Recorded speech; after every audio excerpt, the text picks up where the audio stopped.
Alam mo, ang maging OFW, ang isa sa pinakamahirap na desisyon na gagawin mo sa buhay mo kung mag-a-abroad ka.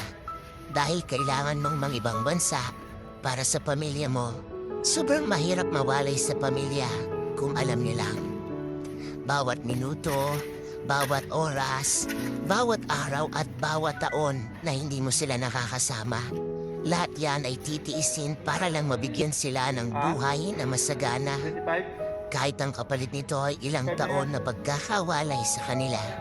Mahirap talagang maging OFW dahil lahat ng okasyon sa buhay mo, habang nasa ibang bansa ka, ay hindi mo sila makakasama. Nariyan ang graduation day, ang Pasko, bagong taon, at marami pang iba. Mag-isa mo itong haharapin. Oo, mag-isa, homesick, ang isa sa pinakamalakas na kalaban ng mga OFW na kapag hindi mo nalabanan, talo ka.